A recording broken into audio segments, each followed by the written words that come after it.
खबर बांकुड़ा से है। इस साल स्कूल में सरस्वती पूजा नहीं हुई। मजबूरन लंबे समय तक उपवास रखने के बाद पास के क्लब में पूजा कर छात्रों और अभिभावकों ने स्कूल परिसर में जबरदस्त विरोध प्रदर्शन किया। घटना बांकुड़ा के बेलिया तोड़ सर्किल के शीर्षा प्राथमिक विद्यालय की है। स्कूल के प्रधान शिक्षक का कहना है कि फिलहाल स्कूल में केवल एक शिक्षक है, इसलिए पूजा का आयोजन संभव नहीं हो पाया। स्थानीय लोगों का आरोप है कि स्कूल की स्थापना के बाद ये पहली बार हुआ है कि वहां सरस्वती पूजा नहीं हुई। इस वजह से छात्रों और अभिभावक आक्रोशित हो गए।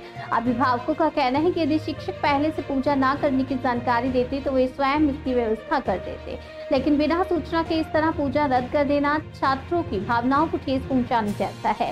इस घटना की स्थानीय ग्राम पंचायत प्रमुख ने भी कड़ी निंदा की है।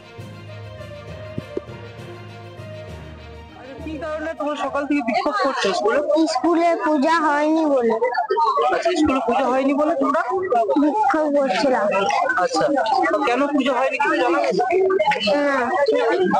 না। আচ্ছা, তাহলে স্কুলে যে পূজা হয়নি মন খারাপ লাগছে? হ্যাঁ, মন খারাপ লাগছে। আচ্ছা, কতটা মন খারাপ লাগছে? অনেকটা। আচ্ছা, এই যে সকাল থেকে তোমরা স্কুলে এসে বসেছিলে, তারপর কি করলে, কি হলো? আমরা তারপর পূজা করলাম, ক্লাবে যেয়ে পূজা করলাম। স্কুলে পূজা হয়নি বলে? তোমরা কি চাইছো? পূজা হতে।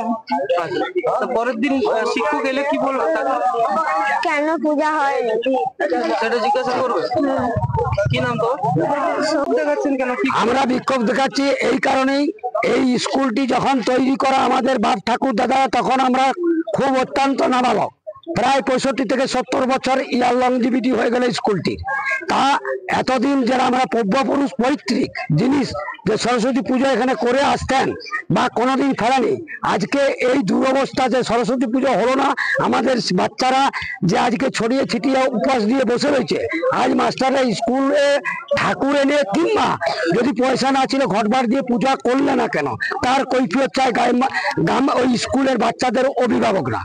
এটা সরকারের কাছে চায় এবং মাস্টারদের কাছেও চায়। কেন পুজো হলো? এরকম ভাবে কি যোগাযোগ করা গিয়েছে এসআই এবং প্রধান শিক্ষকের সাথে? কোন রকম তাদের পাত্তা পাওয়া যায়নি, হদিশ পাওয়া যায়নি, ফোন টোন করে যোগাযোগ করে তাদের পাওয়া যায়নি। এই যে একটা নিন্দাজনক ঘটনা গ্রামের মধ্যে ঘটলো, এটা কতটা খারাপ লাগছে? কতটা খারাপ মানে আপনি তো নিজেই একটা মানুষ বা আপনি একটা কম বয়সের ছেলে, বলুন আপনার কি খারাপ লাগতে পারে? এই যে নাবালক বাচ্চাগুলি যে আমি বেলিয়াতোড় চক্রের মধ্যে বেলিয়াতোড় গ্রাম পঞ্চায়েতের আমি প্রধান। আমার বাইরের যে স্কুলগুলি হয়েছে সেগুলির আমার খবর নেই, কিন্তু আমার সিরসা যে প্রাথমিক বিদ্যালয়টি সেটি আমার বাড়ির সামনে, বা আমি এই বিদ্যালয়েরই ছাত্র। আমাদের বিদ্যালয়টি 1946 সালে প্রতিষ্ঠিত হয়। এই বিদ্যালয়ে 1946 সাল থেকে আমাদের সরস্বতী পুজো অব্যাহত রয়েছে। এই বছর হঠাৎ করে দেখছি অনেক গার্জেন আমাকে ফোন করেছেন বা অনেকে আমার বাড়ি এসেছেন, হঠাৎ করে দেখছি এবছর সরস্বতী পুজো বন্ধ হয়ে গেছে।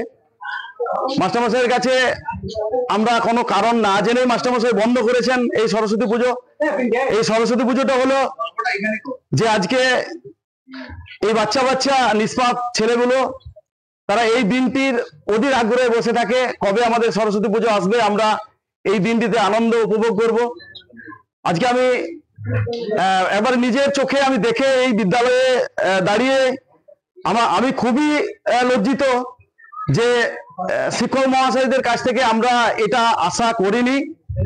আর এরকম যে মানে নির্লজ্জকর ঘটনা, আমি বলতে বাধ্য হচ্ছি যে নির্লজ্জকর ঘটনা। কারণ হচ্ছে যে একটা সরস্বতী পুজো যদি একটা স্কুলে না হয়, কারণ সরস্বতী পুজোটা স্কুলেই প্রতিটি স্কুলে হয়। আমি সকাল থেকে দেখছি অনেক মাস্টারমশাইরা যাচ্ছেন স্কুলে সরস্বতী পুজো করছেন। যে সকল মাস্টারমশাইরা বেলিয়াতোড় সার্কেলের মধ্যে আপনারা স্কুলে সরস্বতী পুজো করছেন না বা করেননি, তাদেরকে আমরা বলবো যে আপনারা মনে রাখবেন যে শিক্ষক হলো আমাদের সমাজের প্রথম শ্রেণীর মানুষ, অর্থাৎ প্রথম শ্রেণীর মানুষের কাছে আমরা এই শিক্ষা অর্জন যাতে ভবিষ্যৎ না করে, এই আশা আমি কামনা করি। আমার নাম বিবেক সি, বেলিয়াতোড় গ্রাম পঞ্চায়েতের প্রধান।